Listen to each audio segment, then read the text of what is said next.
Hello and welcome to this week's edition of Something to Think About, an opportunity to ponder on what the Gospels tell us about Jesus and how it might influence and shape our own lives. This week, in our reading, Jesus asks a really pointed question to the disciples, and I'd like to think that Jesus is asking us that question as well. Who do you think that I am? And we hear the full story of this question and how it came into being from the Gospel of Mark, chapter 8, verses 27 to 38.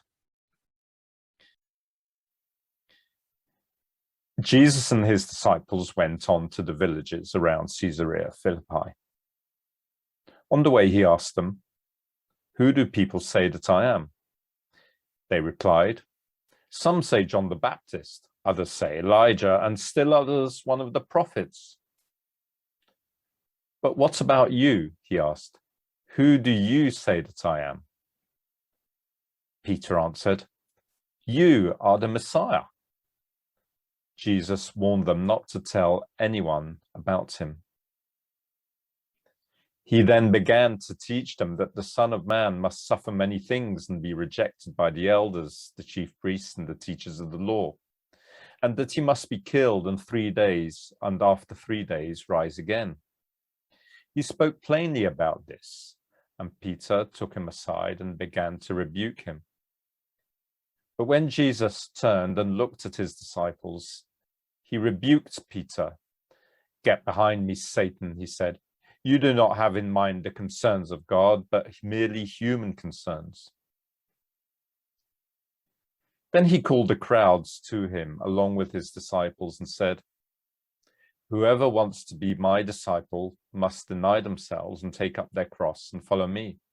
For whoever wants to save their lives will lose it.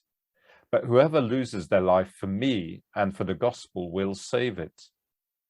What good is it for someone to gain the whole world yet forfeit their soul? Or what can anyone give in exchange for their soul? If anyone is ashamed of me and my words in this adulterous and sinful generation, the Son of Man will be ashamed of them when he comes with his Father's glory, with the holy angels."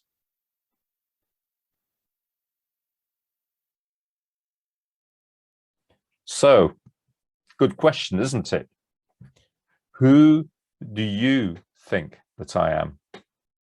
So Jesus asks the disciples that question. They come out with all the usual answers. Oh, some say John the Baptist reincarnated. Some say one of the prophets. But then Jesus turns the table and says to them, "But you, who do you think that I am?" And perhaps that's a question that you need to answer, that I need to answer. I wonder what your answer might be. Jesus is often placed alongside Buddha, Confucius, the Prophet Muhammad, or other great religious teachers. And yes, you could argue that through his teachings, the world has seen the birth of the largest religious movement. According to Wikipedia, there are currently around 2.3 billion adherents to the Christian faith, compared to about 1.9 billion Muslims. And so we hear from today's reading that people had lots of theories about this, about who Jesus was. However, simply to class Jesus as a great religious teacher is missing some really important aspects that we pick up from the Gospels. In the Gospels, he claims equality with God. He claims elsewhere that he has been around since the earth began.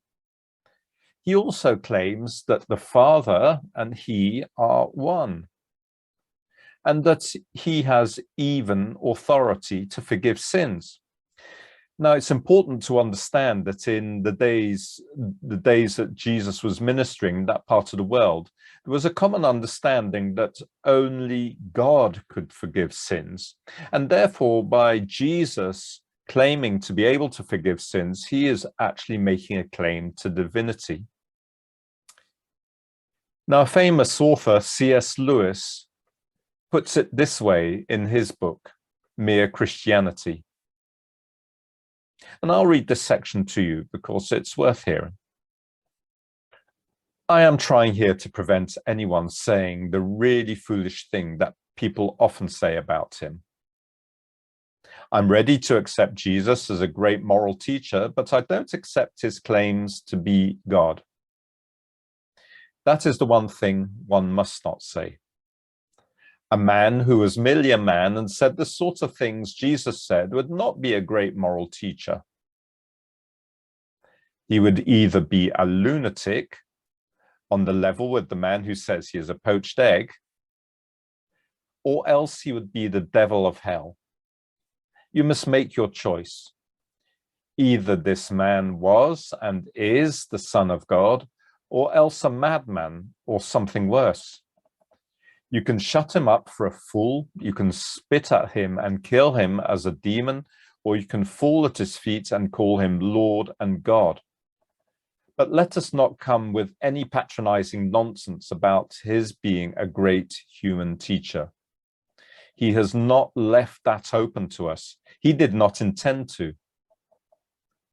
Now, it seems to me obvious that he was neither a lunatic nor a fiend, and consequently, however strange or terrifying or unlikely it may seem, I have to accept the view that he was and is God.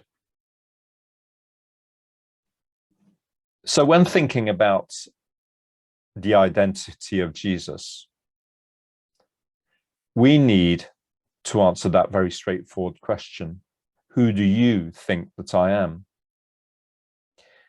As we have heard, among the 2.3 billion adherents to Christianity, many would speak of the encounters that they have had with Jesus, the strength that they are given at times of need, the peace that they experience during really difficult times of their lives, and the changing power of Jesus' presence that has brought healing, meaning, and purpose to countless lives.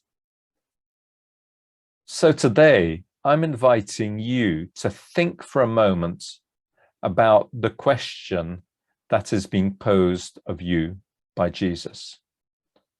Who do you think that I am? If Jesus was right and he is God, then he will be right about a lot of other things as well. Things that he says about human nature, about trust, about loving others, about prayer, and the list goes on. We are now going to spend some time in prayer, and I'm going to invite you to relax, to breathe deeply, to become aware of the surroundings that you are in.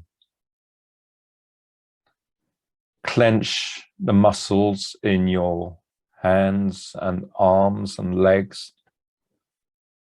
and relax. Relax into the presence of God, who is always far more keen to speak to you than we are to listen to him. And now, quietly and slowly, breathing deeply, we draw close to God in our prayers.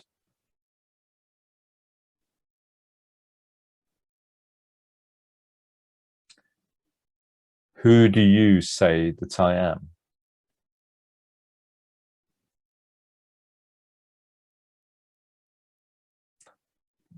Help us to be honest about that question.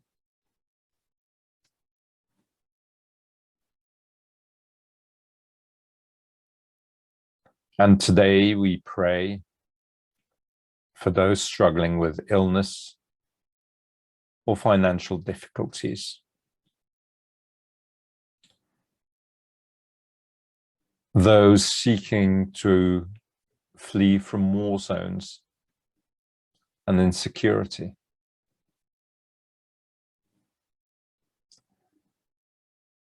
Those whose lives are in danger because they dare to admit that Jesus truly is God.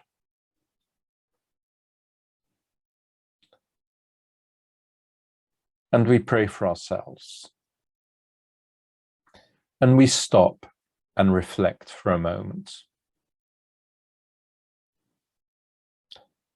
If Jesus is right about being God incarnate, God in human form here on earth, then what do I need to hear from Jesus about my own life? What is it that Jesus is saying to me now?